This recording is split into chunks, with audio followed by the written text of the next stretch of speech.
Welcome to the RVA Returners Podcast, your weekly source for all things Final Fantasy TCG.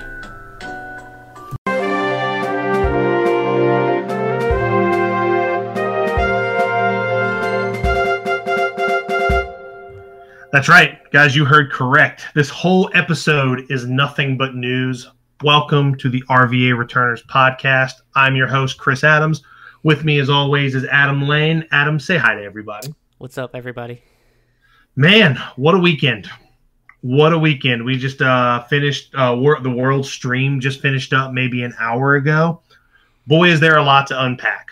And that's pretty much what this entire episode is going to be. We're going to break it down from stem to stern, from top to bottom. We're going to go over the opening ceremonies. We're going to talk about, Swiss Saturday. We're going to talk about Top 8 Sunday.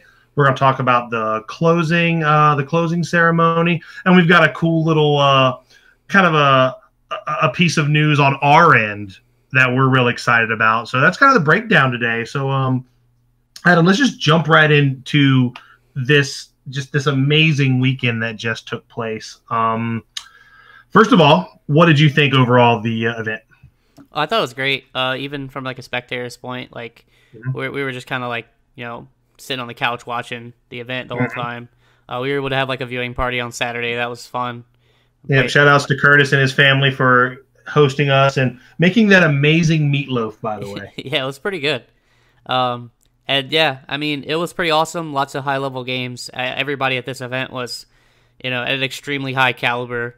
So like, there wasn't really any like big mistakes being made. Obviously, like everybody makes like little small mistakes from time to time, but nothing I saw that was like just kind of glaring, obvious. And then, yeah, like just a ton of like really close, good matches. You could tell like actual players were like battling back and forth. Lots of games where I felt like most other players would have just been like kind of out of the game. We saw players able to like kind of scratch and claw back into those games and either win or make them close, which is definitely made for some memorable moments. Absolutely. Yeah. And that's a testament, like I said, to just the caliber of player that was there. And speaking of high caliber players, I want to just give a big shout out and just congratulations on the season for the North American national team. I don't think we could have asked for a better group of guys, and of course I'm talking about David Cox, Chris Neal, Chris Lopez, Nate Perez, Jeremiah Tonez, Matt Okimoto, and Hunter Nance.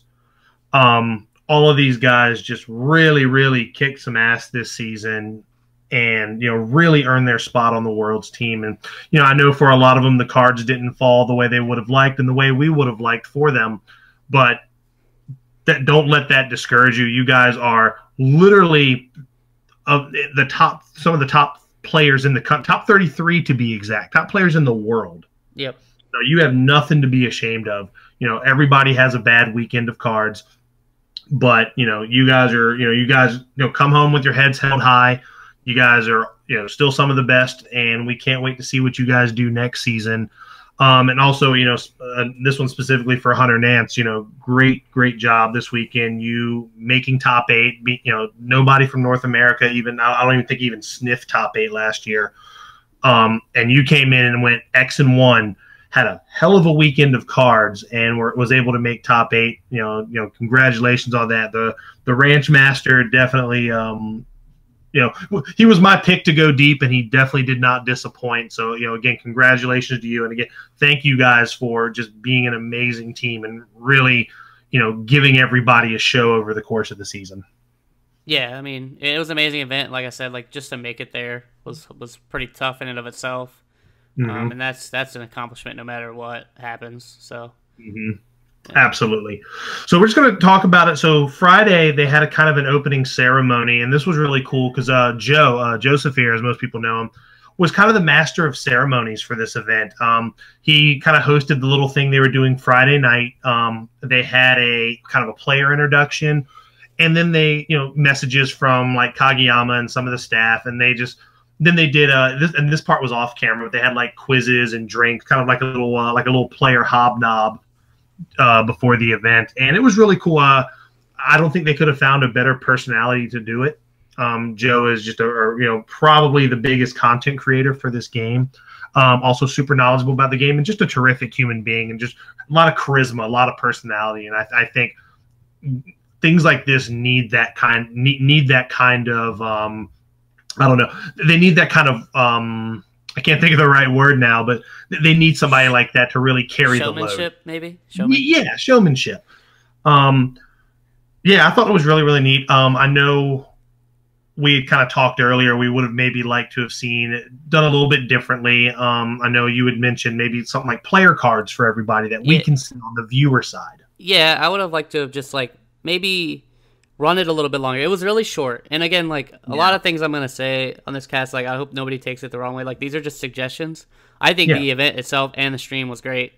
You know, it was super high quality from top to bottom. I enjoyed everything. But yeah, I mean, like as far as the like the opening ceremonies, like I feel like maybe like a little bit more grandeur is maybe the right word. Like a little more pomp and circumstance for sure. The opening like video was amazing. Super hype. More of that. Like that was awesome.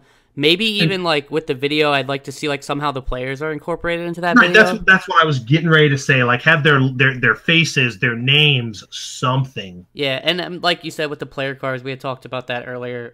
I would have liked to have at least seen like, you know, when they come up and they pulled their card to be on their quiz team. I would have liked to have seen like maybe, you know, kind of like a resume, I guess, if that makes sense. Like what they won, how they qualified. You know, maybe what their favorite Final Fantasy was. I think you had said that. Exactly. You know, just small stuff, even stuff that doesn't pertain to the card game itself, just to get to know the players better. Like I'm familiar with the American players, and I'm pretty familiar with the European players to an extent. I'm not super familiar with a lot of the Japanese and you know, Asian players. Yep. But you know, I would like to be, and I'd like to like, you know more about them in general, or at least like how to say their name the right way, because I don't like mispronouncing people's names. You know. Oh, dude, it's the worst, isn't it? And I think that could have been something, because, you know, a lot of what we're going to be talking about are, you know, yes, we're well informed about the game and a big part of the community, but we're also part of the audience like everybody else. And a lot of what we're saying is definitely going to be from the perspective of the Twitch audience or just whatever viewership platform that you decide to use. I think, you know, the thing on Friday was awesome. But you know, it was short, and I think they could have really rounded out the day with a lot of, you know, player interviews, you know, just kind of giving a, you know, kind of like how they do, like if you're watching football on Sunday, or if you're watching a Magic tournament where, you know, they kind of give, they you know, you get the commentators to do, you know, let's speculate, let's, you know, project. Who do you like this weekend? Who do you think, you know, start talking about people's credentials, how they got there, you know, kind of go through maybe some, you know, again, make a day out of it. I don't need them to be sitting at a computer for, you know, 8 hours a day. But I think if they really want to have something on Friday, they really got to fill out the day.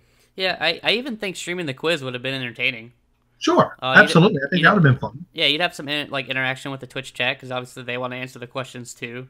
You get a good look more at the players because they're the ones answering the questions.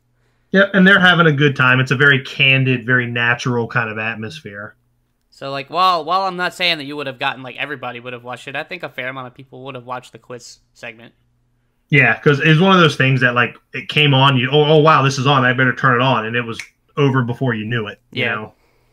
But again, these are all steps in the right direction, and that makes me super, super happy to see, because the game is going through these are like the noticeable growing pains, right? You know, you're getting taller, your feet are getting bigger, your shoes aren't fitting right anymore, you're starting to think about girls, you're growing up. So, you know, I think it's all steps in the right direction. But opening ceremony was cool. I want to see more of that. Now we're getting into Saturday. This is Swiss. So for those, you know, I'm sure everybody's familiar, but those who aren't, the format for Worlds this year, and just like last year, it was a 3-deck format, meaning each player had to bring 3 decks, and there couldn't be any overlap. It had to be unified. So what I'm saying is, if you had Shantoto, and if you had 3 Shantotos in one deck, you couldn't have any in the other ones, but you could do 1 in each deck. If that, yeah, and a few people did that in a few of their decks with some cards, and we'll talk about that. I noticed that. Yeah, I noticed that too. Yeah, and it was even that case in the top 8, I believe. There was a couple like that. But yeah, I mean, it was, and it was listening to what one of the things that Jamie said was actually it was funny, but it was like, oh no, that's the worst because of him having a similar card in each deck. Yep, and that goes into the decision making, and that's why like we covered this on like the last podcast, I think.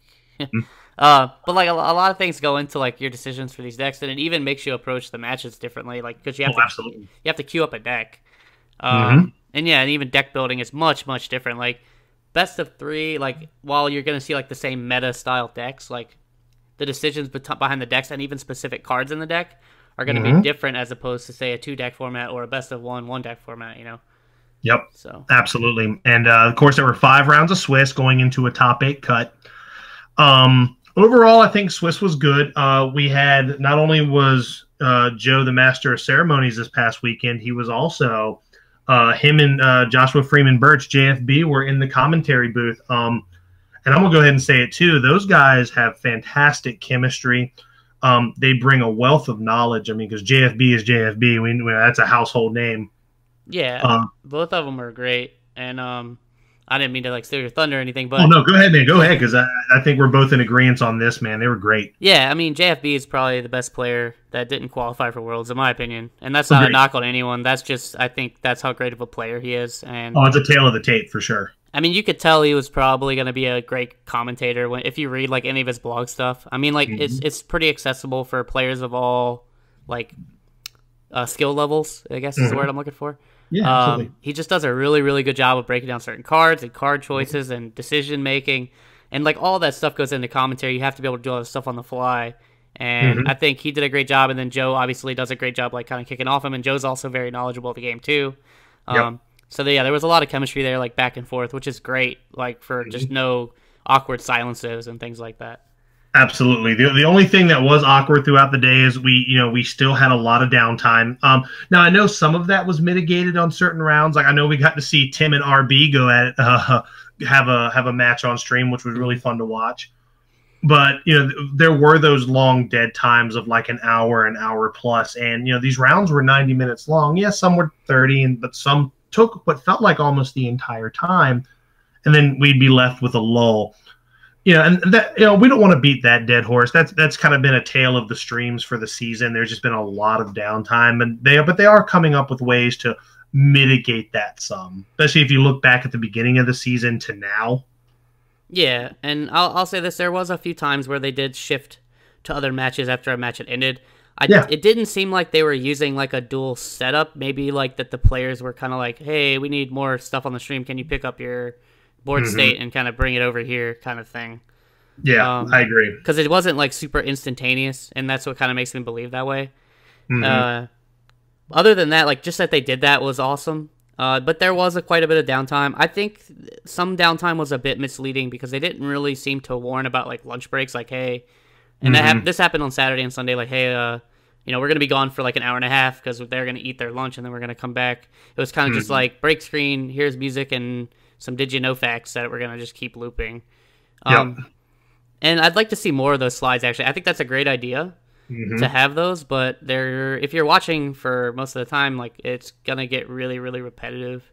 Maybe even show like some past results or something. Well, I think that, or maybe even flashing slides with deck archetypes on them. Like have like a stock Wind Earth list or something and be like, boom, here's and make it be like, say it's the Wind Earth list from, I don't know. We'll say it's Sam Prime's Wind Earth list from such and such tournament. That way they have something that they can look at. So that way, if you're a newer player or if you're interested in the game, you can say, "Oh, cool, here's a deck list. I can get started with that." Something just something to kind of break the monotony. No, that's a great idea. And me even like have a timer that says like when you're gonna come back, and even if you don't abide by that timer, make sure when that timer ends, someone's face is on stream and it's like, "Hey, 15 more minutes" or something like that. Just so that the people kind of understand like how much, and how much longer am I going to wait before I actually get to see stuff? Because you can also that gives the opportunity for other people to get up and get food that are watching. Exactly. Because if you're like me, I'm glued to the thing. Like even if it's in the background and I'm doing something else, like I'm glued to my computer because I want to see when it goes back live because I want to watch the matches. Exactly. But again, growing pains. It's gotten way better, and I think it will do nothing but get better going into the next season. But man, let's kind of break down the matches, dude. You know what we saw, man. We saw some monster matches. I will say this: Jamie Faulkner played his ass off on Saturday. Went undefeated in Swiss. Just was really having to, just again, no slouches in the room, and to go undefeated you're like, to be the biggest killer in the room full of killers during Swiss is just like that's not easy. It's not easy. And I'll say this, man, I think the best match I saw all week, maybe even all weekend, was the Shota versus Okimoto match. I think that was round 3. It was round 3. It was round 3 because I think they were both 1-1 going into it. And yeah, I agree with you. Like, for me, that was the best match. And I'm talking about this was game 3 of that set. Yeah. Yeah. That was the best match of the entire weekend. I've never been on the edge of my seat for a card game at all, actually, that hard. I mean, I'm not like super into Magic, but I watch Magic streams. And that, I'm sure that has something to do with it, because it's not like they don't have hype matches. I mean, the old card games we used to play, like, streams didn't exist back then. But like, for the short time that I've been watching streams for this game and even hosting our streams, I've never seen a match that had me so far on the edge of my seat as that match. And everybody in the room, I was on the edge of my seat. Steven was, Curtis was, Colin was, Ron was. We were all just hype as shit watching that match, because, we'll talk about the one turn in particular where we were all just like, oh my God, this is over.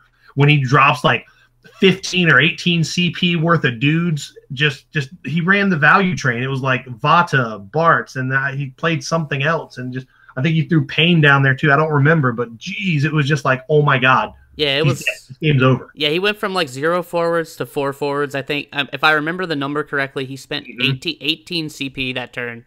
I mean, obviously he's win, so he's reactivating stuff, but 18 CP was spent.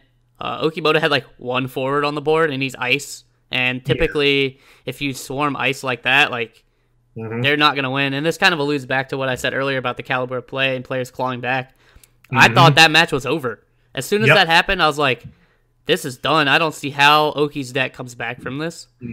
But he, like, played out his mind. He clawed back. Both players are playing amazing. Like, this, it wasn't like people were making mistakes in this match. And, dude, how many turns did we sit there and wait? Like, we were like, oh my God, if Oki just top decks another copy of Luck for the Mirage Dive, this game is over. Because no matter what, Wynn did not have an answer for Luck coming over the goal line, right? Yeah, like we were saying, and we joked about this too. Like literally, if he draws the Lock, you're basically like, he's just handing it off to Lock, and Lock's jumping over the goal line like Walter Payton, right? Like, it's for the 6, game's baby. over. He's in. Yeah, that's guaranteed. That's a Mike Allstott from the 1 yard line. Like, you're not. Damn right. You're not stopping that. Exactly. And it's been a while since we've seen that. And I think that also led to hype. Like, Lock was a very powerful card in Opus 4, and then it kind of fell off, even though Ice was still strong. And we saw a pretty good amount of Lock, which I don't remember if there's any in the top 8, but we'll get to that. Oh, there is. There most certainly is. Believe me. And I know Mirage Dive is very strong. I mean, it's, and I was just waiting on it too. I was like, oh, if he draws his last copy of Luck, like, this is over. And they were getting pretty close to like decking. And we were even talking about other cards that we did, because we didn't know the list, and they ended up not being in the list, but just other outs that he had. And I was like, man, Oki has to have like so many outs in his deck. And then it just seemed like it was like that for about 4 or 5 turns, I guess. Yeah, and then once he committed the Lock to a party attack, I was like, ooh, this game's over. Yeah, he had to kind of pull the trigger at some point, and it was a really well played game on both sides, and like I said, probably the best Final Fantasy TCG game I've ever seen. Oh, absolutely, hands down. It was just fantastic. I'm trying to think of another great moment in Swiss was when they switched over, and this might have been one of my favorites. And this was I don't know, like, this was. I felt like this was, if Hunter didn't win this game, I don't think he makes top 8. He's in game 3 apparently, like, and just like for those who have seen his Facebook post, apparently he was like on the ropes, and then he just gets Dodaluma and Terra out, and it's like Rambo coming out of the swamp. He just machine guns everything down with Dodaluma, and just proceeds to win that game, like playing out of his mind, and. It's weird to think about, because we have the chance to play against Hunter a lot, because he's local in our relatively local in our area, and he's ranched us in tournaments, we've ranched him in tournaments. But to see him play on this level, just going toe. Like, he went X-1 against the world's best, man, and he just great weekend for him. And just that moment where he just machine gunned down the board was like, holy shit. You know, America's here, dude. Yeah, and I mean, I want to. That's the reason I want to see more streams and like the dual setup for the game. Like, we wouldn't have got to see that if we didn't have like kind of a double feature per se. Yeah, no, I agree. I agree. Like moments like that, at least for me as a competitive player, like that's what I want to watch. Dude, so. And with that being said, think about how many of those moments we may have missed. Oh, sure. Yeah, I mean, to be fair, you can't ever see everything. Sure. That's just not possible. But just seeing stuff like that was great, and it just reaffirms of how good the game is, in my opinion, for me. So absolutely. So then we had so after 5 rounds of Swiss, we had our top 8.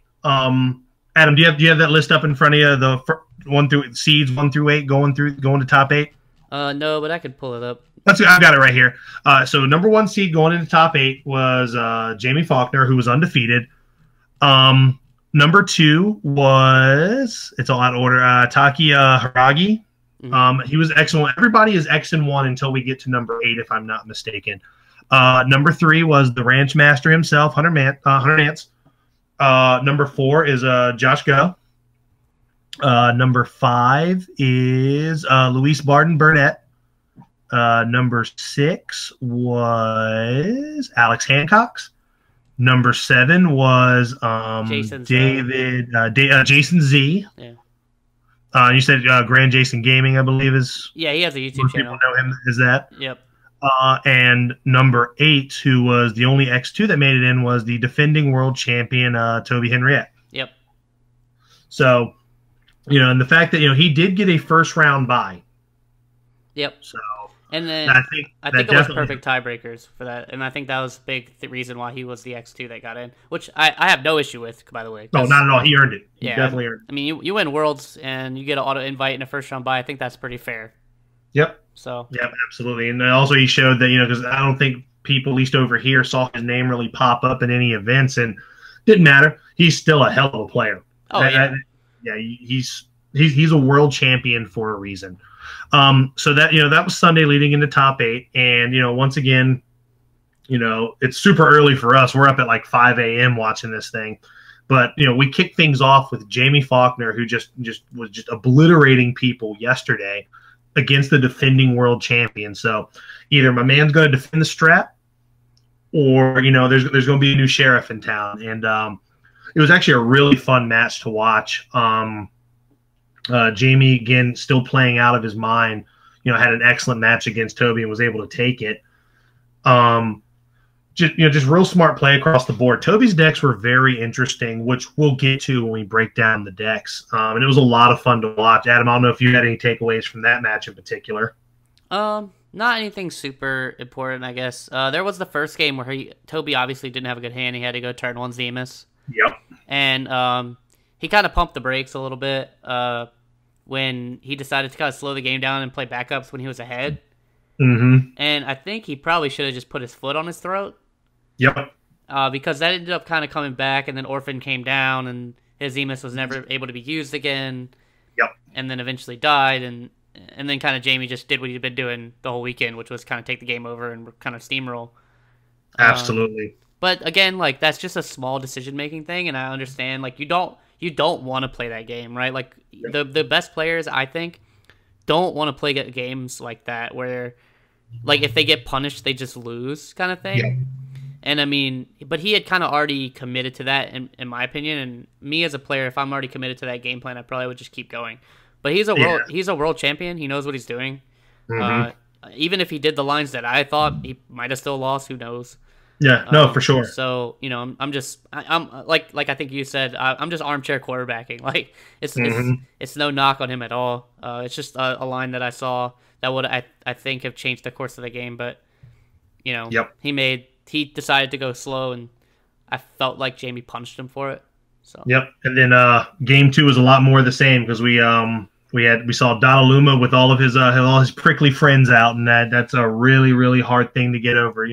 2 was bad enough, but I think he eventually windmill slammed the 3rd one, and that was a wrap. Yeah, you never need the 3rd one. The third, you make a statement with the 3rd one. Yeah, it was pretty hard. Toby got off to a pretty good start, was able to ramp really fast to 5 backups, and his Earth list, like you said, was pretty interesting. We'll talk about that later. But like Jamie just kind of played it slow and developed all the stuff that Earth Wind wants to see, and as soon as he had his board ready, you weren't gonna stop that. Not in Earth. Earth just didn't have the cards to deal with what he was putting out, basically.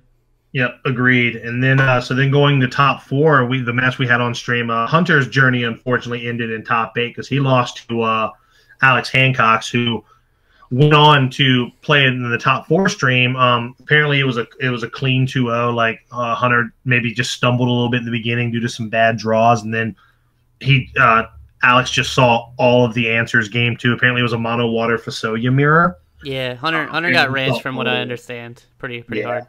And I mean, everybody does, we've all been there. We had, in fact. Yeah, from what I gather, like the second match, it was pretty fast because I was still watching kind of RB's play-by-play. I think game 1 was still going on stream while their match was over. Yep, it was.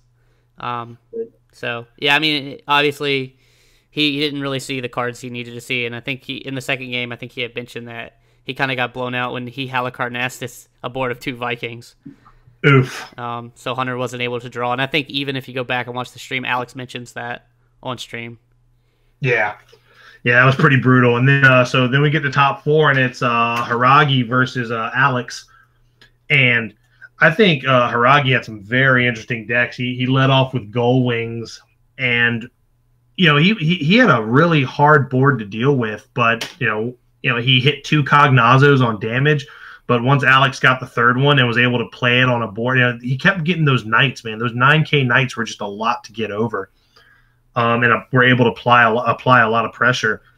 And then he was just able to hit the Cognazo, and then that was a wrap after that. Yeah, like you said, he had kind of like the full Monty, so to speak. Like he had all the Gull Wings out, which is a pretty uninteractive board. You can't really mess with that. Yeah, you have to beat him the old-fashioned way. Yeah, and once the 2 Cognazos hit damage, I knew it was going to be pretty hard. But he was able to kind of save until he got there. And as soon as I saw the first the Cognazo come down, the last one that he had, and the Scholar resolved, I was like, oh, this game's over. Yep. Once that Scholar resolved, it was over. Yeah. But then game 2, Haragi was on Turbo.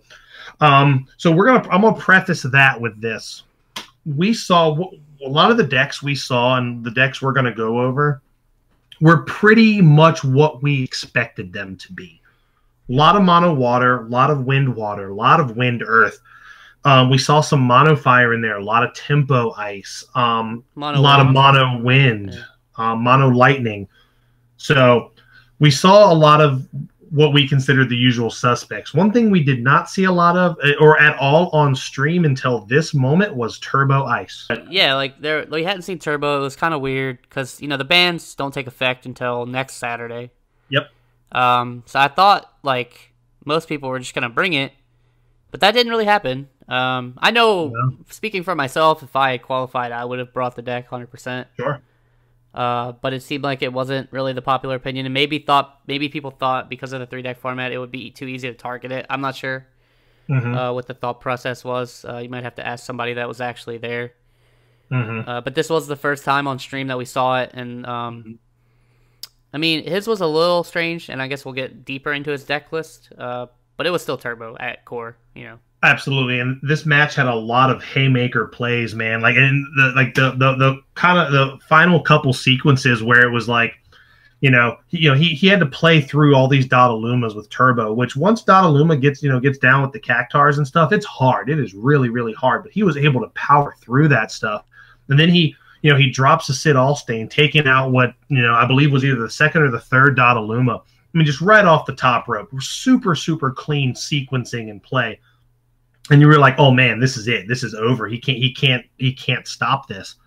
But the top decks in this game, I know there was one in particular that you mentioned where it was like, "Oh man, that's a Gaudas and a Chaos." That turn he loses there is big. Yeah, Alex drew double dark cards, and I thought at that point the game was over because if you draw dead one turn against Turbo, usually you just lose. But I mean, both players have played extremely smart. And they were kind of able to both of them kind of went back and forth. Like they were swinging board states that you look like one was pretty heavily an advantage, and then like a couple turns later, the other player would be at advantage. And then Alex did get some key Diabolos top decks for sure as well. Dude, man. Well, I want to say the first big play where Alex was back in the game was when he drew the vanille, the Opus 1 vanille, and just you watch it. As soon as it's his turn, he windmill slams that thing on the table. Yep. So that card was the MVP of the match. That was just provided a roadblock for a lot of things, and it could even take the hits from the big bodies and not die. Another thing was every time he got hit with a Sid Allstain, he top decked the Diabolos, and thankfully, he took the hits. He sat on 6 damage for almost the entire game, and built backups. And boy, that Diabolos, that last one after the Sid Allstain from the top rope, that thing just brought the check over and said, "I'll take care of this whenever you're ready," and that was a wrap. Yeah, the game almost went to deck. Like it went pretty long, and I think Haragi kind of pitched all his Renoas, which I think ended up kind of biting him a little bit. Yeah, a Renoa, a Shiva, or even if he saw Snow or even Sarah would have been a huge. And we'll talk about his card choices because he had a lot of outs still. He just didn't see them. Yeah. And there were a few that were on the bottom of the deck too. But yeah. Absolutely. And then so then we're back to our finals. We have Jamie Faulkner, again, playing like a man possessed all weekend against Alex Hancox, who his only loss was his first round of Swiss. Yep. So he really, he righted the ship and just didn't look back. So finals, we opened, and I couldn't think of, and I'm going to say, I guess I'll preface finals with this. I don't think we could have seen a better match from, what am I trying to say? I think we had hands down, the two best players in the room sitting at that table for finals. Yeah, they're both really, really good players, both, known, they've won several events. Yeah, consistency is key in this game, and they both proved it. And I think we couldn't have asked for a better two. I mean, I would have liked to have seen 2 players from North America sitting there, but I'll settle for what we got because I would love to see them play more sets because I think you can just learn a lot by watching those 2 guys play. We had a real grinder of an Earth Wind mirror. Just a lot of back and forth, and I know you have a lot more experience with that deck. The mirror of that is a lot different. I'll let you kind of explain how that mirror is different than like anything else in the game. Yeah, I mean, I've played it a pretty fair amount. I mean, it was my Nats deck. Slightly different than, obviously the list that they played, and they have access to Opus 7 cards, but not that there was that many of them there. I mean, it's a deck that's oppressive, and it usually has a pretty straightforward game plan, right? I mean, a lot of times you're either going to win with like Zidane and Wool, or you're going to win with Dodaluma and Cactuar, and that's how you're going to kill your opponent. And then it just becomes like this slow burn. I mean, I know there were a few times over the weekend where you were watching Earthwind, and you'd be like, this game's over. And I'd be like, yeah, it's over, but it's going to take a while, Yep. And it's one of those style decks, and that's why I think me and Curtis played it a lot. And so when we tested, there was a lot of mirror match testing. And it's definitely a match that doesn't really play like a lot of the other matches you play because there's cards that are more important in the mirror. Dodaluma Cactuar is great and all, but like a lot of your forwards and opposing forwards in that mirror match are harder to deal with through that. Like you can't kill Y'Stola that way. You're not killing Zidane that way. So you need answers to these cards, and there's cards that you could put in your deck that will kind of give you the edge in the mirror. And I actually felt like Jamie had better cards for the mirror. They were just kind of expensive, and he wasn't able to really cast them. And, I mean, the early cam was a big deal for Alex. Huge deal. So, I mean, like I said, there's a lot of things to that matchup, and it is very hard to play. It is very grindy. You'll see it's going to be very long usually unless one person just has an aggressive hand and has to just go, or they're going to lose. When you watch that matchup for a long time, Mog 11 just does some very like dirty and retarded things. Like it's just that card is out of control. When you get in this loop where you're just minoring and searching your deck for whatever card you want, you're both gonna have the answers in those situations. So you're gonna have these back and forth swings because of that card. So absolutely, and the game one, it was a real close one. It really just came down. Like it looked like it was going to deck out, but thankfully. Alex, just he saw some more forwards there at the end, and Jamie drew his, the last hand that he was playing had no forwards in it, and that was a wrap. Like, I think that game could have easily gone down to the last card in the deck for sure. Oh yeah, it was pretty close, I think. Oh, it was. And then game two. Game two was very, very fast. There was some really mean stuff happening, and just like Alex just hit a point in the game where he just never looked back. And it did look like, to be fair to Jamie, it did look like his deck kind of stumbled a little bit. Yeah, he obviously didn't have a very good opening hand. He had to play backup Uno, which is nice. That's a great turn one. But then he had to, I think, play a Pain, like the one that's usually you play for free, but he didn't have the Riku yet. Or I think it might have been the opposite. I don't remember. But he drew. I remember him getting the Riku after he drew the card off of Pain. Yeah, exactly, and that doesn't feel very good. And I think he might even had to search for his Uno, if I remember correctly, off the other Pain. Yeah. So I mean, he obviously didn't have a very good hand, and Alex just kind of took damage early to set up because he realized that Jamie was having trouble setting up. And he used his life as a resource early, took like the first 2 or 3 points of damage, and then all of a sudden Alex is on 5 backups and making him discard his entire hand, and it kind of went from there. Yeah, it turned into the game ended pretty quickly. It got to a certain point where the game was just over, and so Alex went ahead and took it 2-0, and to be our 2018 world champion. But just overall, like, just an amazing weekend of cards. And what we want to do now is kind of break down, because we got to see the top 8 decks Saturday night. And again, how I said earlier, how a lot of them were pretty safe. So let's kind of talk about what we saw. And before we break them down individually, Adam, let's talk about your initial impressions. Obviously, Wind Earth was a huge player this weekend.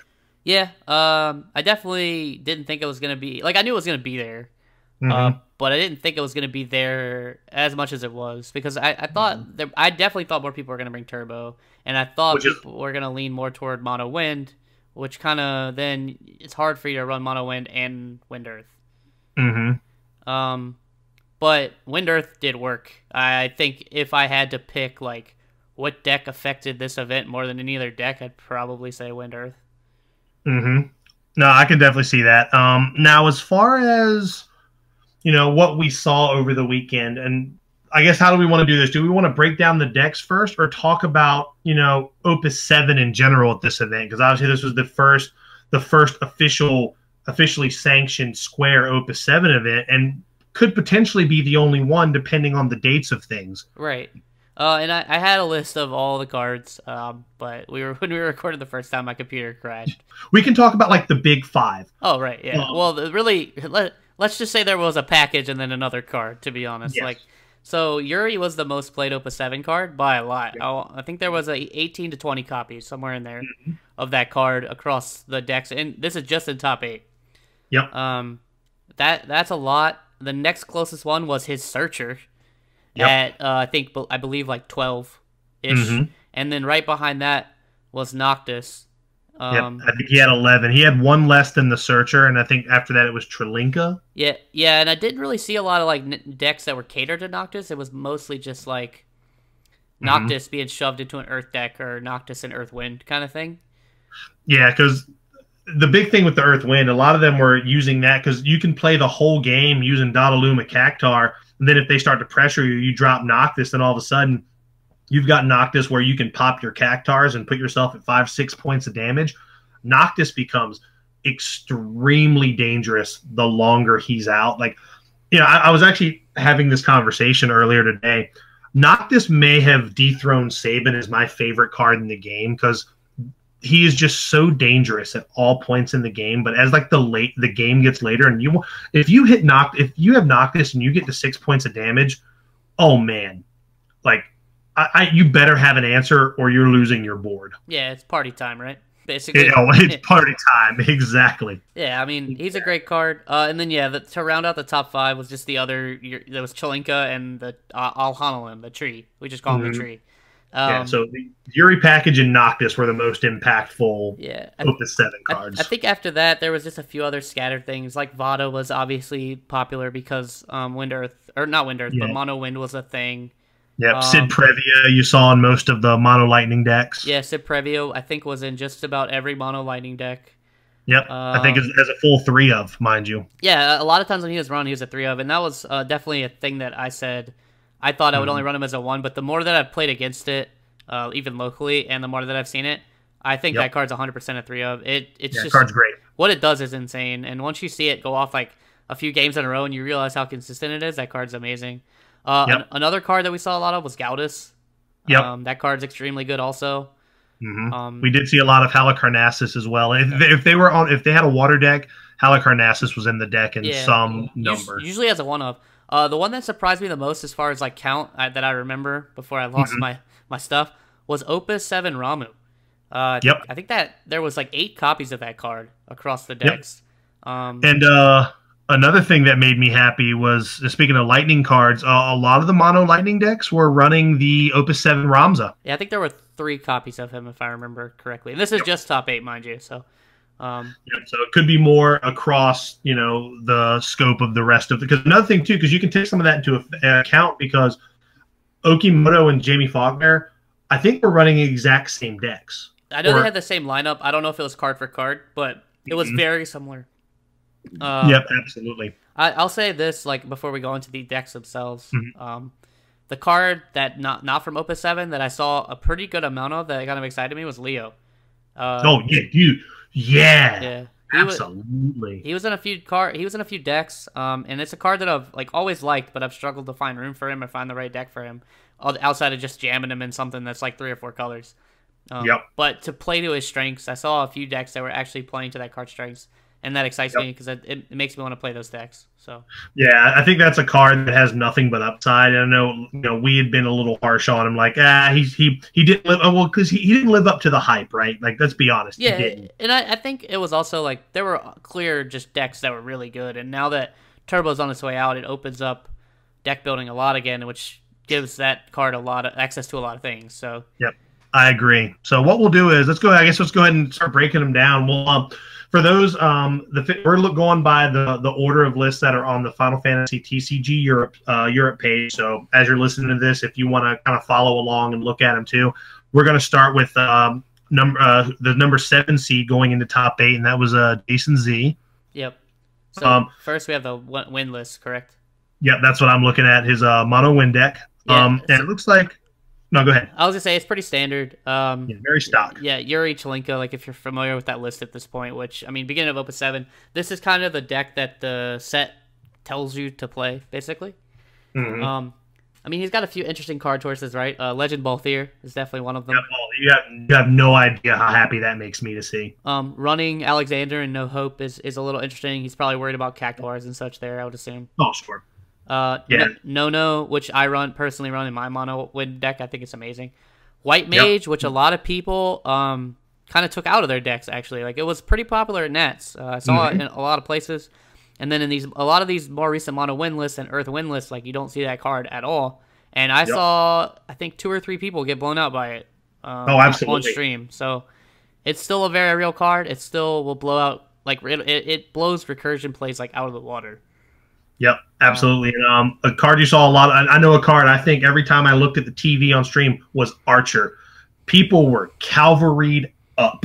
Yep. Like most people were like 2-3 archers on the board, and they weren't afraid to pop them to get something out of the way. Like they wouldn't even let the card. If there was a card that could potentially become a problem, they wouldn't even let it be a problem. They would just send it packing immediately. Yeah, Archer hits a lot of key backups now. Yep, and in these heavy activation win lists, I think and this is me personally, I think Balthier is a natural fit because he does just what the tree does, right? Like you can do stuff, play Barts, reactivate him, and then slam again. You know, he can definitely do some things. Granted, he's on a forward and not a backup, so he might not get as many activations, but he has a very dangerous S ability on an on-curve body. So that's my take on Balthier being in the deck. I think he's a very good piece. Yeah, I think sometimes I struggle to find room for him. Like obviously he does fit the theme because he's pinging But the tree does it better because he's a backup though. Even though the tree does rely on other cards to become live, and then you can do very disgusting things with no with that backup when you have a board. So. Yeah, absolutely. And then obviously the summon package. I'm really glad to see decks. And this deck doesn't run any sort of. It does run the Opus 3 Zidane, which I call Thoughtseize Zidane because it pretty much works like a Thoughtseize. I like seeing that in conjunction with Chaos Walker of the Wheel. I'm really glad that's starting to find a home in non-wind water decks. Yeah, I actually, when you run the Walkers, I like the other Zidane better, but I do prefer Opus 3 Zidane in mono win list currently. So. Yep. I agree. So I think it's a good deck. It's a very familiar deck, and I think this is one we're going to see a lot of for a while. Oh, yeah. I think it's the strongest archetype probably to come out of the set right now. And, I mean, you're seeing that here. Yuri was the most popular card for a reason, and this is the deck that literally focuses on what he does. So. Yep. I agree. And then I guess now we're going to move on to Jason's Mono Lightning deck. Again, we're seeing we're in familiar territory here. We've got the normal Al Cid package with your Onion Knights, your Agetias, the Black Waltz being a little blast from the past there. Running a Gaudus in the deck. We have your Amons, your Adeas.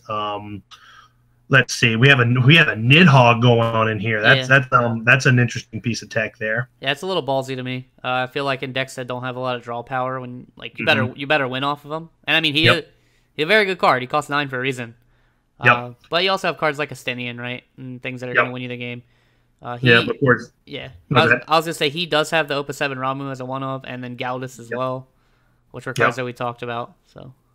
And he is running I feel like if you're playing Mono Lightning now, Cid Previa is just a part of the deck. Yep. And he was also running a one-of the new XF. I'd be interested to hear how much he played that, because when I saw him on stream, I don't think he played it. And if he was able to steal anything that was like super relevant.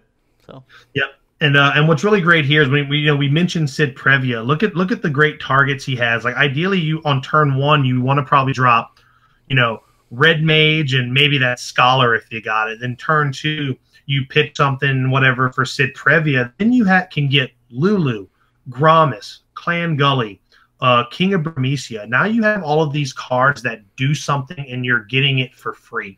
Like Lightning's ability to ramp so fast now and get rewarded for it is just insanely good right now. Yeah, and not to mention like 3 of those cards are basically drawing you a card. And exactly. Then also, worst case, like you obviously don't want to do this, but if you have to, you can play him with another 2 CP backup and still get to 4. So. Absolutely. And the fact that he can break himself, like if you lose your Lulu to like a Hecaton chair or something, you can always break the Cid Previa, ping something, play another one, and get that Lulu right back. Now you have backup recursion, which is helpful too. Yep. Yeah, but other than that, I think it's pretty. I think this is going to be kind of the new standard for the most part. There's a few obvious tech choices in here that might not. You might not see the Gaudus and the Nidhogg, but those are tech choices. Yeah, I mean, I think Gaudus has his place here if you run a different style of the list that we'll look at a little later. Sure. So. I think next he had... Oh, this was like his really interesting list. This was probably the most different list of the entire top 8, I think. Like something that was kind of more out of the box-ish. I agree. It's an Earth, Water, Cryo list. Yep, and he has like 4 colors here, not counting Dark, obviously, I think. Not much, but I mean, there's a Fire card, there's a Lightning card, and then Earth. The rest are Earth, Water, with Leo, like we talked about earlier. Yep. Absolutely, and of course we're looking at another one of Gaudus and Nidhogg, but he's running Chaos in this one, so it's it doesn't overlap with his other deck, and he can actually potentially play both of those out and be fine. Yeah, I mean the list is super interesting. I think the one match I saw it on stream, he blew some people out with Cryo and Phoenix. I think people forgot about like what Cryo did, kind of similar to what I was saying about White Mage. Yeah, absolutely, and wasn't thinking about like Phoenix into Cryo into 8K your entire board. He blew out a lot of people with Cryo. Yeah, and I mean if Leo's down, like you're not really worried about how you're paying for things. And you could even use her lightning ability if you want. And then just going wide. I mean this is kind of similar to Shota's list that we saw in Swiss too, right? That like Leo style list with Ramza. Oh, the Ramza punch deck or whatever it's called. Yeah, because there is Ramzas in this list as well, where you can just kind of go wide with Layla Viking. And, if your opponent doesn't know the list, they're like, okay, I'm playing Earth Water, assuming that you've seen the Earth, and then they play Leo, and then they drop Ramza for like 3 or 2, and then they're like, oh, you're cool. in trouble. Yeah, You are in trouble. And then there, obviously with cards like Minor, you can, and Minfilia, you have ways to get the Ramzas back out of the graveyard, so you can use them again if they get blown up. You know what I mean? So. Yep. Yeah, this deck is pretty sweet. There's a few cards that are a little strange to me, but I think I kind of understand why. Like the Cryo, I get. I mean, I guess like you can still cast your summons for any element. That Phoenix, even if you don't have Leo. But I'm not sure if you quite need it. But maybe he in testing he felt like he needed it. Yeah, absolutely. Mass Woman, I saw blow a couple people out on stream too. Oof, yeah, that card's still real good. Yep. I mean, it kills Dottaluma when he's dull, right? It makes you have to think about even attacking with Dottaluma. Obviously, Ramza's a beast if you can get him out. And then I'm still kind of weird about the Nidhogg here, but he does at least have card draw. The Avelia is only buffing 2 targets, right? Unless I'm missing something. Yeah, Rommel. It helps get Ramza over. That's the big thing. Yeah, but I feel like, you're probably not playing Ramza until he's over, but I guess it lets you play him a little earlier. And I think delete. I think the Opus 4 delete is a great card, especially if you're running Layla Vikings. Oh yeah, for sure. I always liked that card even before Layla came out, and then once I saw it work in conjunction with Layla Viking. Yeah, it's an extremely good card. I think it's a card that people overlook a lot too. Yeah, I agree. And then moving on, we're going to look at our 5th seed going into top 8. Luis Barnett Burnett, Barden Burnett, pardon me. And his first list we have up here is Earthwind. Again, one of the major players this weekend. He has some very interesting choices in here, like Opus. Is that Opus 5 or Opus 6? That's Opus 5 Thief. Yeah. So to me, this just at first glance, this looks like a JFB list. If you look at the first comment on this particular deck, JFB is actually tagged in it. Yeah. So I mean. Not necessarily every card choice, but this is definitely a list that I could see him playing. He's a big proponent of the Urianger Mill, probably one of the best piles of the deck, and I can't stress enough that if you do want to play that deck, you have to be very, very, very, very good, and he is probably the best, I think. So if you want to play that deck, you should just go either watch him play it or read his blog about it, because I love the deck personally, and this is kind of like almost that, but not quite. This is really just Earthwind with Urianger and Phoenix in it. Yep. But it's got some neat things, right? Because obviously it's got the 3 count of Noctis, which is huge, which I know something we've talked about, we haven't really messed with, but he plays very well with the Earth Carbuncle summon, and he makes a fantastic Phoenix target before damage. Oh, yeah, no doubt. Playing Noctis at instant speed, you can do some pretty cool things, and he has the Opus 1 Tama to do that as well. Which is something that I've been toying with in Fire Earth, specifically with Noctis. And even like you can instant speed play a backup as well, which is pretty good. Absolutely. And then of course, obviously Noctis and Cactar are just that again, as the game progresses, Noctis becomes extremely scary when you have access to something like Cactar or even Dark Cecil. Yeah, and then also like because he's running Urianger and the multiple Noctis, having the way to be able to get Cactars back after you break them. I really like the Agito too. Lets him cycle his Phoenixes back. He can pitch them early and then get them back later if he needs to. I actually like this list a lot. I don't know if it's better than like the stock Earthwind list though, but I do like it. The only things that I'd probably question. I don't know if I like the Thief that much. And 2 Gaudas seems like a lot to me. Yeah, same with the Echo. I'm not really a fan of that in this list, honestly. I'd rather have something else, but I get it. Yeah, like and again, these card choices could become because of their other decks as well. No, absolutely, absolutely. And speaking of that, his 3rd deck list. I remember we talked about we hadn't seen the 6 package in a while. Well, guess what? Well, this is his 2nd deck list, right? Second. Sorry, his 2nd deck list. Yeah, it's a Tempo Ice, and like I said, it is back. Tempo Ice is back, and I get to play my favorite 6 characters again. Yeah, I will say I don't think it ever really went anywhere, but it just got overshadowed by Turbo. Turbo definitely overshadowed it. But I will say that the Tempo list, even as they started to evolve, we're starting to cut the 6 package, so it is nice to see that it's back. And you know what's wild with this list? I want you to do me a quick favor. I want you to get in there, and I want you to count how many summons you see. 3.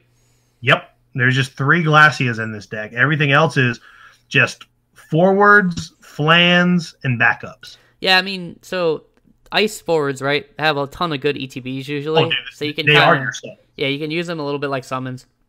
I don't know if I agree with just having the 3 Glathia, but I think in tempo, I think it is the best summon, honestly. No, I agree. If you play the right way, you don't really need to bluff or play Mateus, really. Shiva can win you games, but so does Orphan, right? Yep. Orphan is your Shiva again. So, I mean, I can't say that I disagree with it, really. I kind of like it, actually, the more I look at it. So, it lets you run a lot of, like, your more higher valued forwards, like S3 ofs. So, and play with, you know, some of the new strong cards like Ultimecia, which is here. Oh, yeah, that card's great. Laswell has proven to be a fantastic addition to the deck. This deck just kind of feels good, right? It's good at all stages of the game. It can ramp up real quick. You get all the great utility out of, you know, your Terras, your Setzers, your Celices, and your Locks. Turns out Genesis is still Genesis. Is he running Terra?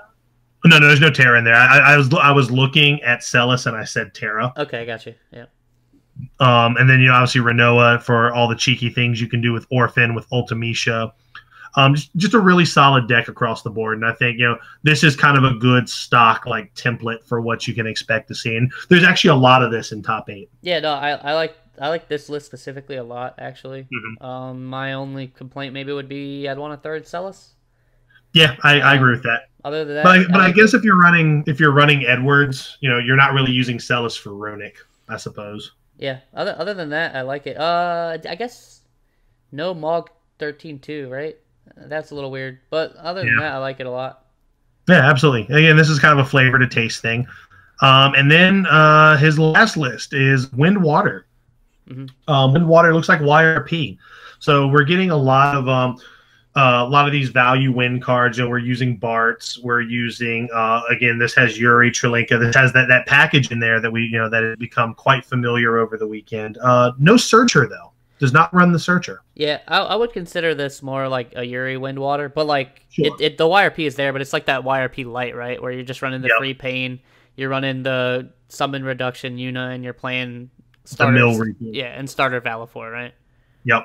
So it's the Diet Coke of YRP. Yeah, I mean, you look at this list; it's pretty solid. The only questionable thing is the Diablos, the 3-cost one. But the only reason I think did he run the big one anywhere else? Or no, he did. Yeah, nope. He did. Yeah, it was in the Earthwind deck. Yeah, that's obviously there because he can't run that again. Yeah. I agree. So.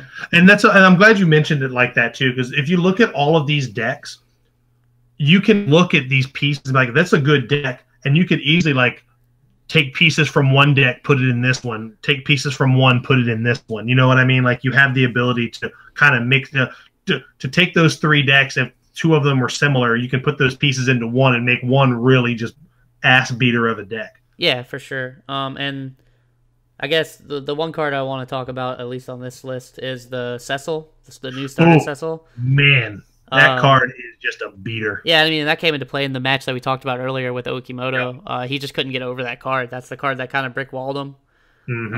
Once you get on 5 damage, that guy's a 10k that can't be targeted by abilities. And against Ice, that is no bueno. Yeah, big time. But yeah, I mean, this list is pretty stock. 3 Porums is pretty interesting. Other than that, I think everything else is great. Obviously, like I said, the 3 Diabolos is because you can't run the other one. Yeah, absolutely. Absolutely. And then so now we're going to move on to Taiki Haragi, his 3 decks. He was the number 2 seed going into top 8, you know, another top 4 competitor. Yeah. He actually finished 3rd. He won his top 4. Did he really? Yeah. Excellent. Yeah, very deserving. He really had a great weekend. And we're going to start with his mono water list. Very, very standard, very usual suspects kind of list.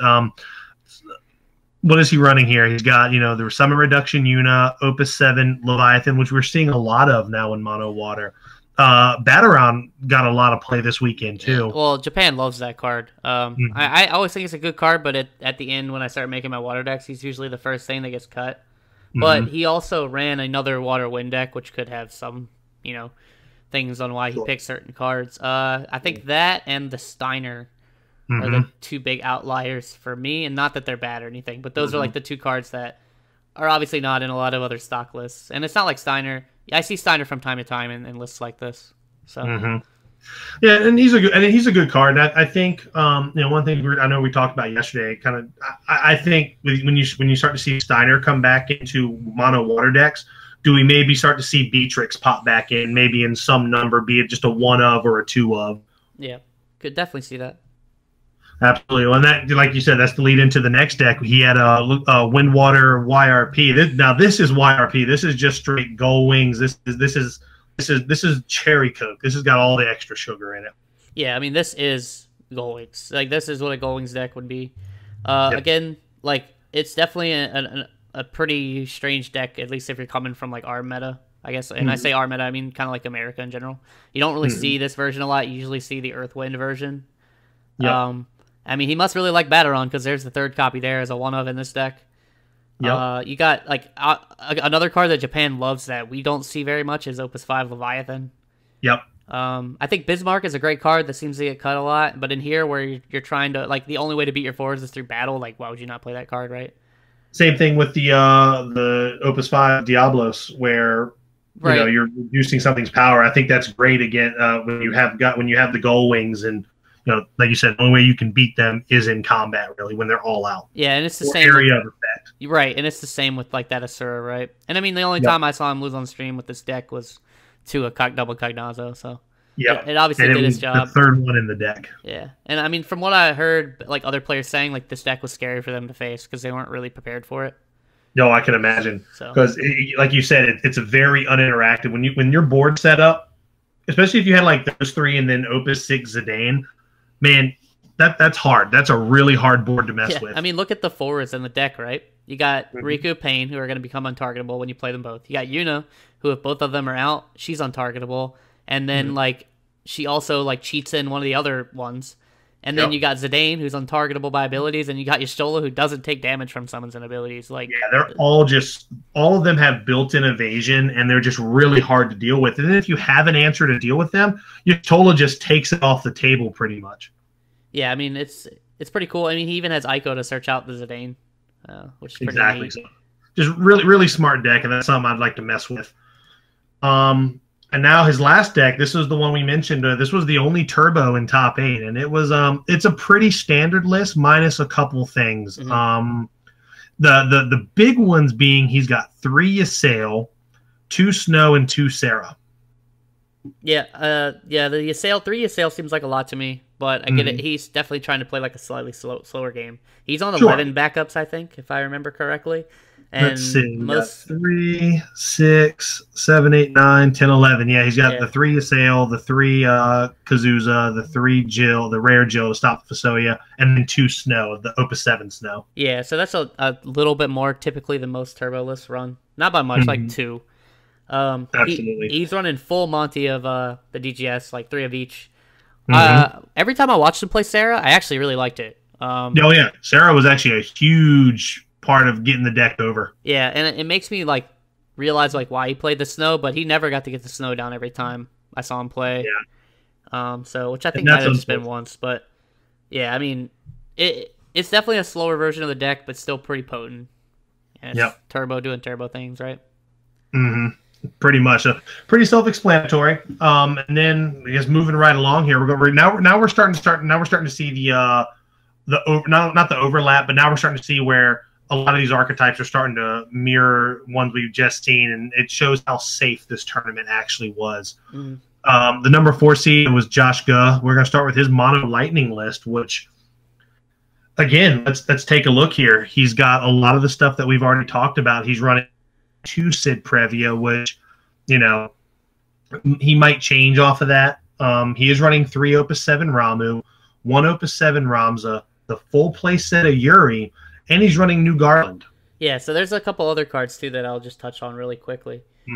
He's got the 2 of the EX Burst Odins, which a lot of mono lightning players have been cutting because you don't really ever want to hard cast it.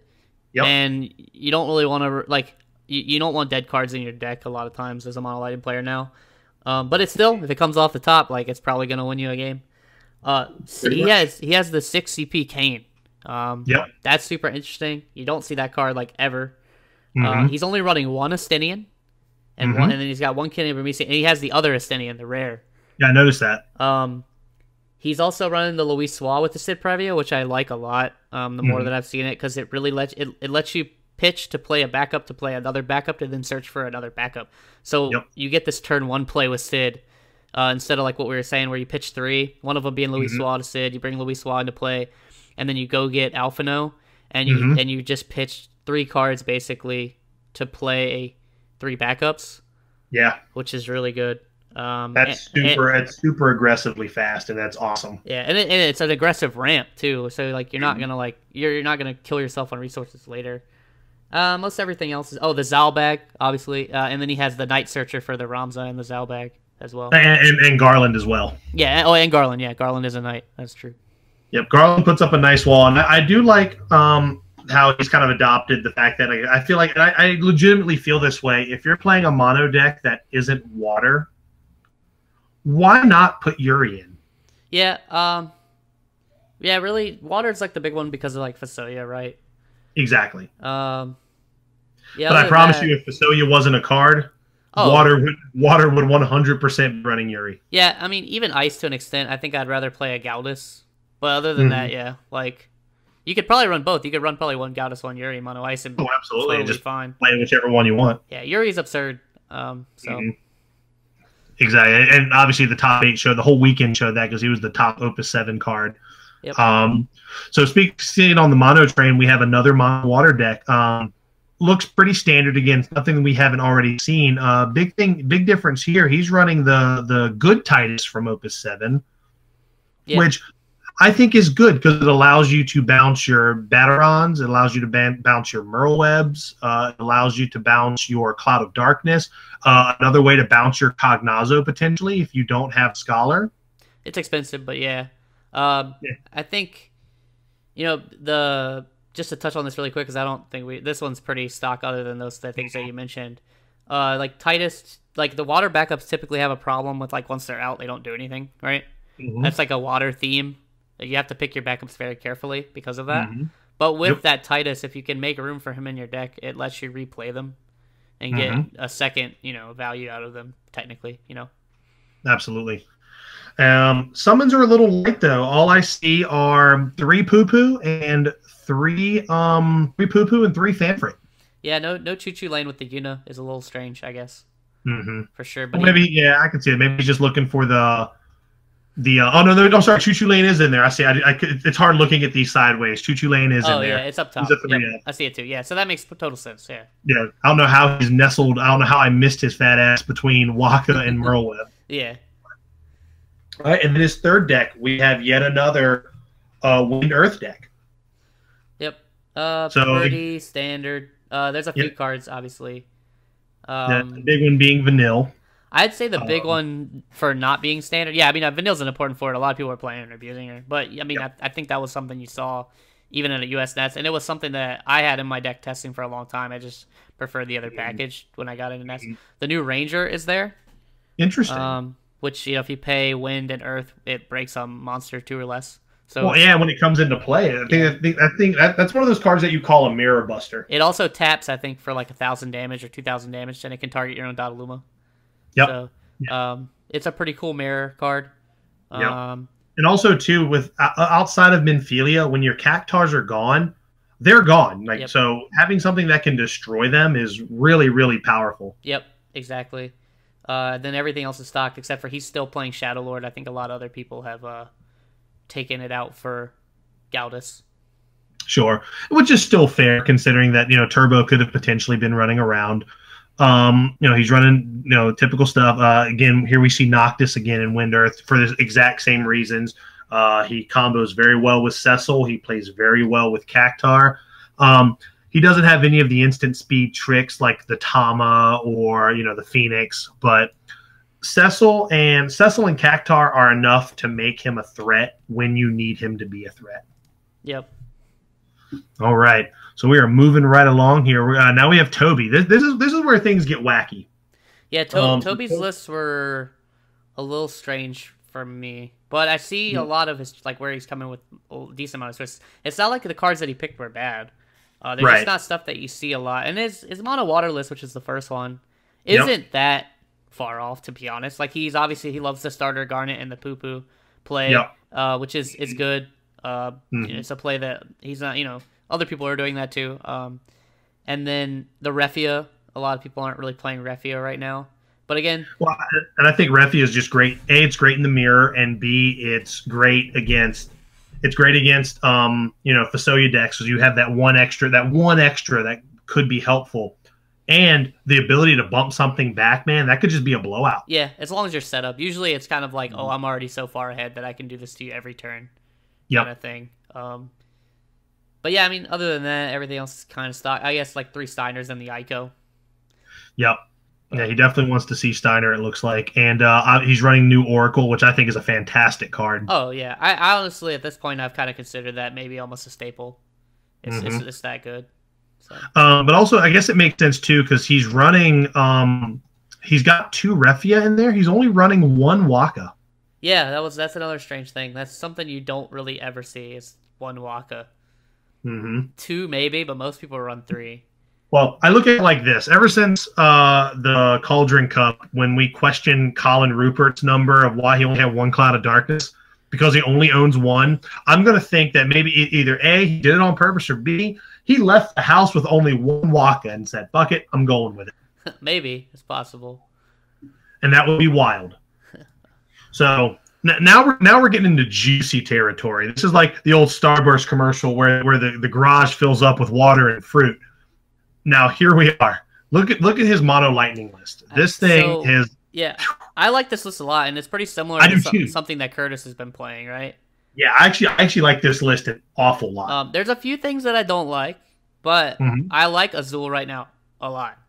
I do too. Dragon is very annoying to deal with right now, but I mean, I guess if like it picks back up and like things like Zidane running around in Gold Wings or something, like that's going to be a problem. Yep. But it takes care of Stola and stuff like that. She can't cancel dragons. It's got the Sid Previa in there, so he's obviously like looking at that. Like he's got the Yuri. I really like. I still like the Kane. It was a point that I made on a podcast a long time ago that card was going to be relevant, and I'm glad that people are playing it. Absolutely. He's running the Opus 7 Ramza, the Opus 7 Ramza and the Opus 7 Ramu. He's stacked to the gills with Stinian. Though I'm very curious to see how the one of Golbez worked out for him. Yeah. I mean, games were getting pretty grindy, and I could see it being pretty good at the very end of a game. Other than that, you're probably just pitching them. And I'm gonna show you another wacky one of. Look how many Lulus are in the deck. Yeah, I mean, maybe he just doesn't like the anthems. I don't know, because I think anthems in these decks are kind of a big deal, especially with Fasolia running around. Yeah, I agree with that. The wackiest deck though. How many Alcids are in the deck? Oh, there is Johnny Donuts. Yeah, 0. Yeah. Alcid has been replaced by his distant cousin Johnny Donuts. Yeah, so I mean that's definitely the weirdest thing for me. And I mean maybe his thought process was like, if I'm playing Azul, I don't really have much room for him. Well, not only that too, right? Like, Alcid's one of those cards that if you sit across from Mono Lightning, you're almost going to always assume that he's in there. Sure, and then that'll work for you in Swiss, but when you get to top 8, like they know they don't have to play around. Right.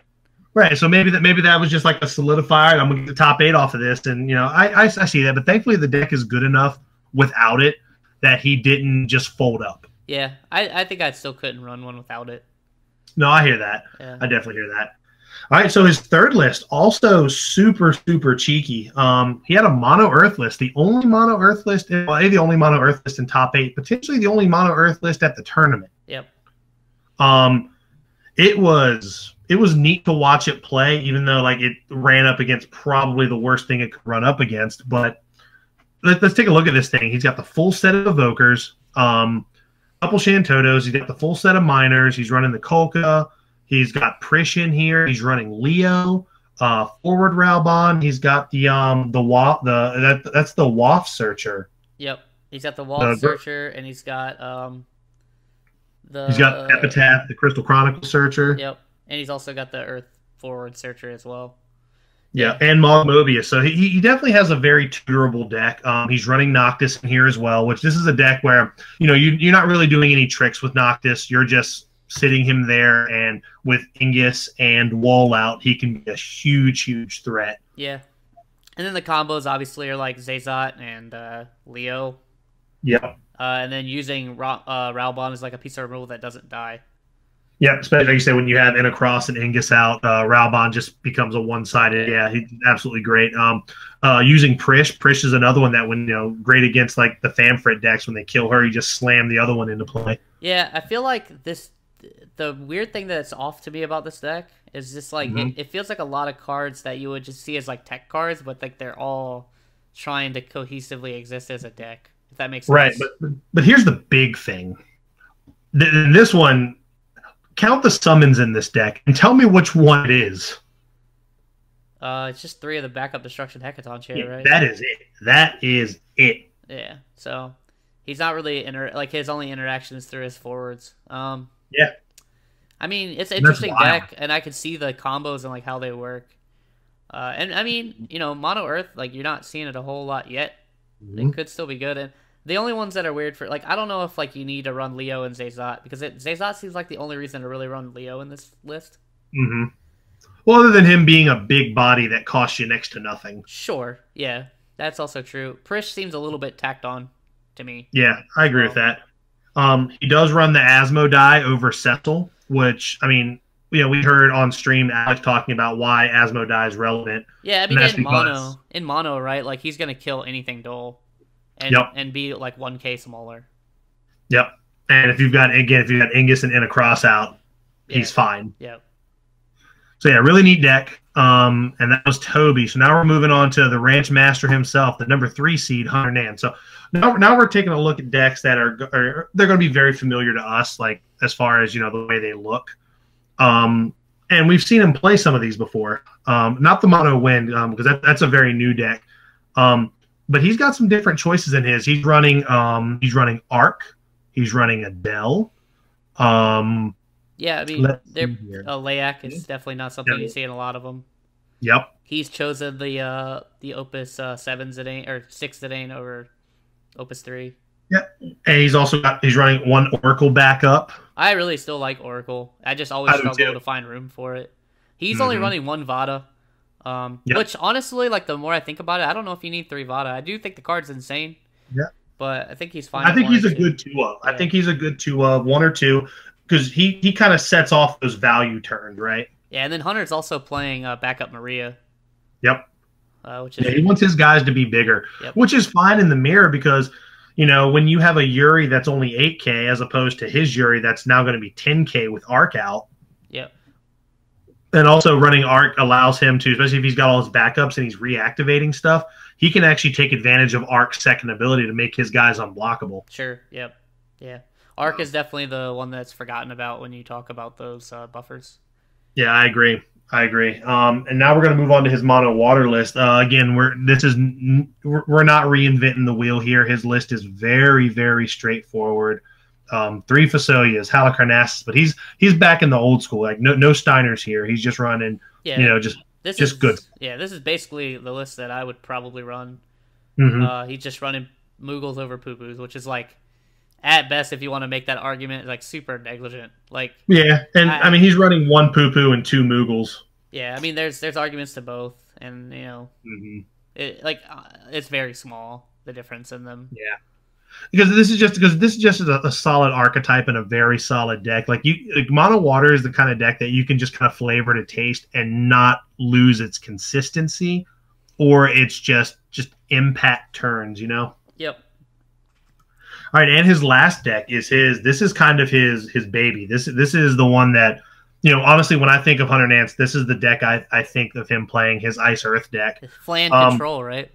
Oh no! It's maybe it's Shantoto Flan. I actually still have the deck list from the Cauldron Cup. We're gonna take a look here.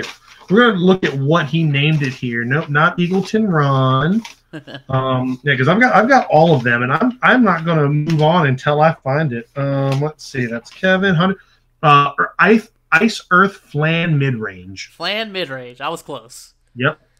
Yeah. And yeah, this I'm looking at it. It's pretty similar. The only man, this might actually be the same deck, dude. No, I like this deck. I think this deck worked well for him. He came pretty close to the top 8 at Cauldron. It's not like he played bad. I think he went. Yeah, he lost to Sam, which is, again, Sam's a great player as well. Yeah, and like he's been playing this deck a while. I think the double flans now are pretty nuts. He loves the Carbuncle backup. I like it a lot too. It's pretty good. Yep. I like his Emperor tech choice a lot, especially with the Field of Yuris. Yeah, so. Field of Yuris, Field of Fasoyas. He's also using Noctis in the deck, which is, again, fine. Like I said, the big thing, and one of the big payoffs for running Ice Earth with a 6 focus is you get to use Terra and Dataluma and just machine gun stuff down. And that, we saw that on stream. If you go back and watch that, that snippet of the match, he just went to town. Yeah, the only, I think, outlier here for me is the Rydia. But I don't think it's bad. Yeah, it gets his chairs, it gets his Shiva. Yeah, he's only running 1 Shiva, so like maybe Shiva when he needs it, he can get it. It looks like his finisher in the deck is Kuja. Just slam Kuja, get something out of the way. Yep. And then Dataluma, Terra, machine gun. So like this is a very, very solid deck, and I think if somebody wanted to play Earth Ice, this would be a good place to go. But it's not an easy deck to pilot. Yeah, no doubt. All right, and then we've got the next one. We've got our top seed going into Swiss, Jamie Faulkner, which we saw a lot of these decks. We got to see a lot of this on stream today. So we'll start with his Wind Water deck. It's definitely it's a YRP deck with a very, very slight. I mean, it's again that Diet Coke YRP, but it's very, very light splash of water. I mean, the only water cards in here are the Unibackup, Merlweb, Porum, Cloud of Darkness, Choo-Choo Lane. There's an Ico and a Halicarnassus. Yeah, and I think Jamie's one of the players that split his Diaboloses. Yeah, he did. He's running 2 here, and I think 1 in his Earthwind, which we'll get to. Which is hard, man. Like that summon is so good, and I think he even spoke about this on stream that like if it hits damage or like you just don't see it, like it doesn't feel great. Oh yeah, it could make the difference between winning and losing a game. Yeah. Other than that, I think this list is pretty stock. I think like three Porums is definitely it's a lot, but. And of course he's running Yuri Trelinka. He's got Mom in there to search him out. Yep. Yeah, I think this list is pretty solid, top to bottom. Yeah, I agree. Not really too many like weird things. Yeah, nothing really crazy happening here. And then his next list, good segue with the Diabolos. We've got his this is his Earth Wind deck that we got to see a lot of on stream, and we kind of sound like a broken record at this point talking about what this deck does. He's definitely using the Galdus, which I think is really, really smart. Again, he's got Noctis. What I really like that he's doing, he's running Yojimbo. And I like Yojimbo being a burst, especially when you have Noctis in the deck. Because I'll tell you right now, nothing. People around here can, and I know I've hit you with it a couple times. Nothing feels better than flipping that Yojimbo on damage and having Noctis just go to town, especially if it's the 6 point of damage. Oof. Yeah, and obviously he's playing 3 Noctis too, so like he can also hit the Noctis on the 6 point with a Noctis out. That's pretty rough. Yep, and then of course the Cactar. So yeah. Yeah, I mean this was that was the card I was talking about, kind of a mirror breaker too. Like it lets you kill your Stola really without trading with like your Zidane or your Noctis. Yep. He's also running another mirror breaker in there. I see Nash nestled in there. Yeah, Nash is definitely a mirror breaker. It's a burst that kills Cactuar. Yep. So absolutely.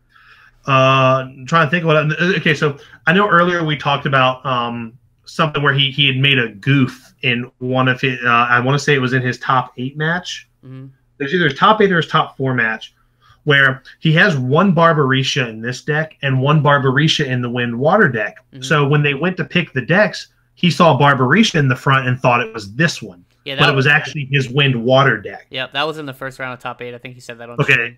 Yeah, I know he had mentioned that, and he was just like, and he said he was pretty tilted over it, but he collected himself and played it and did very well. So I mean, it's but that's tough when that's one of the downsides, I guess, between dividing your cards. Like you can't just look at it. You're like, oh man, I think I have this in 2 different decks, and you have to kind of go through it that way. Yep. So, but no, his list is really solid. He's running a lot of. It's almost like a hybrid of the list that we've seen. He's running Archers, which I think is super critical right now. He's running the Carbuncle, which again is a great card with Noctis. Let's see. He's got the Echo in there, which is fine. 3 symbols. Yeah, pretty standard stuff here. Yeah, nothing too crazy.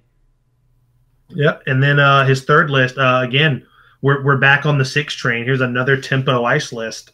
This one I like a little bit better because it does use Sephiroth, which I think is Sephiroth is just an unfair card. That card is super, super powerful. It's very, this deck is very top heavy, right? It's running 3 Sephiroth, 3 Orphan, 2 Sid Allstain. Yeah, it's pretty top heavy. That's my only gripe, I think, with the deck in general, is how top heavy it is. But he does have like cheaper cards like Laswell and Sid Reigns. Yep, and a lot of his backups are 2 drops. The one card that is questionable to me is the backup Emperor. I think the card's good. I think it's a good card, but I don't know if it fits here. But maybe someone will listen to this and maybe he'll listen to this and comment on it. Like I don't get why it's there. Maybe because I've never seen the card in action. Yeah, it's a card that if it hits as a burst later in the game, it's great. If it hits as a burst early, it's like bad, but. Exactly. Its last ability, though, can let you turn on the Jets at the end of the game and use cards that otherwise you wouldn't use to kill stuff. So you're saying it's a tempo card in a tempo deck? Yeah, kind of. But, I mean, it's not something I would commit a lot of my deck to, if that makes sense. Like, it's a good one-of, I think. Well, that's fair. That's a very fair assessment. My only thing that I would probably change is I'd probably run more than 1 Jill. No, I agree with that. I'd probably have 2, at minimum 2. I feel like that card's a minimum 2 up. And I know we talked about with the last one. I don't think Mateus belongs in this deck, but we saw Okimoto. Okimoto's playing almost this exact same list. And we saw him blow out Shoto with a Mateus. Yep. So the card's still really, really good, but I do wish I would have liked to see that as like a 3rd Glacia, and maybe even instead of a Mateus, an Opus 3 Shiva, just to seal the deal if you have to. Yeah, for sure. But again, that's what Orphan's for. It's kind of weird. I'll kind of segue it right there. It's so weird that, since Tempo has kind of been out of the limelight for a while, how much differently we look at Shiva now. Because that card, it was always a good card. But then when Turbo kind of came out, it just became a very scary card. Yeah, I remember at Boston, I think I had 1 Shiva in my deck. Like, that was it. And I was already on the Glacia train at that point. Yeah, absolutely. All right, and the last set we're going to look at here from it's fitting that the last 2 were second and then our champion respectively. This is Alex Hancock's. We'll start with his mono water list. The big difference from anybody else's is we have some Lady Ashelia in there. Yeah, which is always a card on my radar when I'm building water decks too. Oh, absolutely. She's just really good. It's sometimes just hard in a deck like this to find room for her. So he's obviously like. That's his tech choice, is Ash. So absolutely, and it's other than that, every card is self-explanatory here. Yeah, I mean your tech slots are obviously Halicarnassus and Nash, like Ash, not Nash. Everything else is like, actually, only having 2 ephemerals is a little weird. Oh yeah, for a mono water, that's a little wacky because but I know some people switch the numbers. They'll run 2 ephemeral and 3 ephemeral and 2 night. Looks like he just switched that here. And truth be told. It worked out for him. Yeah. It worked out very well for him having that 3rd night because that's what kept him in. I forget what game we were watching where he was really against the ropes and like having all those nights. I think and if you listen to him talk about his deck, I think he said something that alludes to this as well. He said that he's playing a mono water deck with Fasoya in it, not a Fasoya deck that's water. So, no, that makes perfect sense. So, like, he still has the stuff to do the plays. He's not running 3 Fasoya, which a lot of people run 3. I'm of the mind I like 2. I love 2. I think 2 is perfect. And to me, I mean, actually, that does make a ton of sense. Like, he has the stuff to set up the powerful plays, but he's not a deck that if he doesn't see the Fasoya, it just, like, falls apart. Exactly. And so now that'll actually kind of lead us into his next deck, which is his mono ice deck. And it's kind of funny how some of the things we talked about with these decks, we get to this one and it kind of gives us some of those wants. So we said earlier we would run like a Yuri and a Gautis. Guess what? He's running 1 Yuri, 1 Gautis. Yeah, he did say that this was his least favorite of the 3. He wasn't very comfortable on it, and that he didn't. You would have never guessed it watching the finals. Yeah, and he said he didn't even like it. He said he thinks the deck sucks. Wow, that's Um, wild. he said that he just had to bring a third deck, and ice seemed to be the safe pick, and that if he didn't have to like gear towards certain things, he probably would have just built it differently. No, that's fair. But this list is actually really, really solid because he's running, he's running the Renoas, the Genesis, the 3 All Stains, the 3 Orphans. He's running a good summon, a good tempo summon. He's running 2 Zalera. Mm-hmm. He's also running the 3-drop Kuja, which is always nice to see. Believe it or not, for a deck that and again, he's now the world champion, so I guess he kind of is the final authority on his own deck. But I think this deck is actually really, really solid. Yeah. No pun intended. I mean, there'll probably be a few things I would change, but obviously, like, he's making decisions based on the decks that he thinks he's going to be facing. So. Oh, absolutely, absolutely. But it's a really solid choice all across the board. And then his last one is the deck we got to see the most of on stream, and that's another Wind Earth deck. This one, again, all the card choices are what we've seen before. The Vanille really put in a lot of work in today's top cut. Yeah. Kept him in the game. Yeah, he has a few cards that are that no one else is playing, and I like them actually. Like Hugh Yerg. Yep. He has an Epitaph to search out Hugh Yerg, and then you use Hugh Yerg to search out Semi. You get like a little train going. Yep. And then he's running the Asmo, which I don't think anybody else had in Earthwind, and I liked his reasoning a lot. It made a ton of sense. Yep, absolutely. And of course, he's got Camelot and Galdus, which are feel great. The full 3 Diabolos is absolutely fantastic. Yeah, one Santoto, which I think is fine, especially if you've got Minfilia and Minor to recycle them. Yeah, I mean, I'm a fan of 2 just because of it hits damage. I feel like shit. Oh, sure. Yeah. So. And let's see. Yeah, everything else is pretty straightforward. So, and I think that's the last. Yeah, it is the last deck of the top 8 breakdown. So, a lot of safe stuff here. Mm-hmm. Super, super safe top 8. And that might speak, again, I would love to see the rest of the decks in this event. But, overall, it was super, super safe as far as the deck choices went. But the thing is, though, with safe decks comes very safe, clean play. Yep. So, a lot of comfort choices. So, that was kind of the top 8 breakdown there. Again, congratulations to Alex Hancock for winning the whole thing. Can't wait to hear the next episode of Crystal Tower when he breaks down his matches and stuff like that to, kind of see where if we were all of the same mindset there. But today, and then right after that, they took a break. And then they had. Oh, I'm sorry. Before I do that, did you have any other thoughts on top 8 as far as deck choices, construction? We kind of seen this coming outside of Turbo. Yeah, I think you got to hit on the head. It was obviously a lot of like what we've seen for the most part, with a lot of stuff that we knew we expected, minus the Turbo.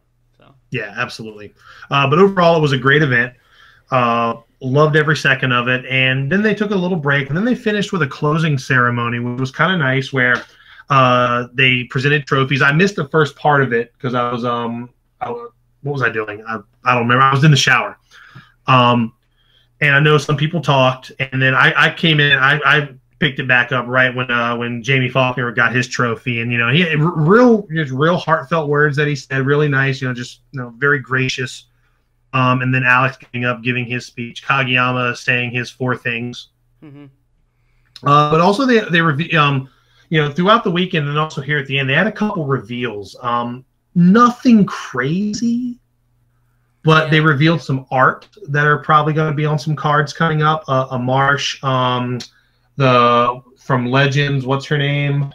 I don't remember her name, but yeah, it's like new art. Like Abel or something weird like that. And this is brand new art to the game. Like it doesn't exist yet. Which is really cool. Yeah, and then another thing we didn't touch on is now Alex gets to decide what the next full art promo is. Yeah, that's a good segue because apparently the winner not only get to choose what the next full art promo is, they also get to take one of their decks and get it in an uncut sheet. Yeah, he'll probably pick between Wind Earth and Mono Water Facility, I'm sure. I would imagine so. And then we got to see what the next full art promo will be after that one, I think, which is going to be H Uno, which is really exciting. Yeah, and it's so fun. It's so funny that it was that one because what were we talking about on the way home from Curtis's as far as like what we think the good full art cards are? It's the ones that have like scenes from the game or like full sweeping artwork. Yeah, I mean you don't want like a Tide Mage. It's like full. Yeah, like that's not gonna do anything. It'd be funny, I guess, but like. And then the other big things that were announced were, I mean, outside of their speeches, which were really great. If you want to watch those, you should go watch the VOD because they're both were really good. So the next Worlds is going to be in the United States. So that's going to be on home turf. Yeah, that's going to be real nice. They also did show the Opus 9 box art, which has Vincent on it. Yeah, so I'm excited because that means I could eventually play my title deck, which is only going to be Vincent or something like that. Exactly. And then the other thing was the fan festival. The US and EU are going to get a fan festival, one each, I think. Yeah, we're getting a Final Fantasy TCG Fan Fest, which is so awesome. Yeah, so that's going to be pretty sweet. And then the EU is actually adopting the Crystal Cup system, so there'll be a more unified system across EU and North America. They didn't say if Japan was going to do it or any of the other Asian countries are going to do it, but at least UA and NA will be more unified, I think, next year as far as their system. See, and that's awesome because now, and that could potentially lead to like a global ranking system, something like that. I'm excited for the uniformity. I can't wait to see how it all looks in practice. Yep. And I think that was kind of it as far as like, yeah, Worlds. The actual just like Worlds. It was fantastic. I think it was a fantastic culmination of this entire competitive season. I thought it was. It couldn't have ended any better. Yeah. We got to see some great play from great competitors, and just really got to make a weekend out of it. You know, we were able to hang out with our communities and play and like talk back and forth. Just a really fantastic weekend, and I can't wait for the next competitive season to start. But we got some big news going into our competitive season. Adam, I'll let you take this one away because you kind of you're kind of the keeper for the Twitch channel and all that stuff, and yeah, so we've been streaming a lot for like the last month, I guess. We didn't stream Cauldron Cup. I mean, we did. I streamed it, but it was ran on the Turks channel. But every other thing that's been on our channel, and then Adam and Austin have been streaming like their Octagon stuff, putting the time in, and so we were finally approved for affiliate on Twitch. Which is pretty sweet. So that means we have a sub button now. We have an emote that people were using in the Worlds chat. If people Dude, it was so awesome seeing the ranch bottles. I wish I would have probably spammed it in the chat more, but Saturday I was hanging out with everybody, so I couldn't really unless I wanted to do it from my phone. But yeah, I mean, so that's pretty awesome. It's pretty sweet to see. I guess we'll probably try to shoot for partner, but that's going to be pretty hard to get. It's going to be a lot more work. But we're definitely not going to stop streaming tournaments. Like, we're going to keep streaming tournaments. So, I mean, if you guys want to support, like, a subscription would be awesome. Yeah, and like any money like back from that is just going to go straight back into our stream and our equipment and stuff. So it's pretty sweet. Absolutely. It just means we're growing, which is pretty awesome. And it's even the fact that we even have subscribers now is pretty sweet. So yeah, and we definitely do it for you guys, right? Like, we want to see the community have as much content and as much information at their fingertips. And if you guys can help us, if you guys are able to help us out in that journey, man, we appreciate every bit of it, because we want to keep giving it back, and that's really what it's all about. I mean, and like I said, we'll be doing a lot more streaming, a lot more, do some Octagon, gauntlets, things like that. I know we've kind of started doing that. Yeah, and I mean, maybe even it gets to the point where we do this live, right? Oh, dude, that'd be sick. That'd be absolutely sick. So we could do some interaction, some fan questions, things like that. So, but overall, man, this was just a great. If you look at the all of our episodes up to this point, we kind of started the podcast at the beginning of this competitive season, and now we've seen it all the way through to the end. Yep. And I can't wait to see where we go next. Yeah, it's gonna be a pretty sweet. I'm excited to see what next year has in store. Dude, I'm along for the ride. I'm in it to win it, man. This is a lot of fun, and I can't thank this community enough for just being what they are. Yeah, no doubt.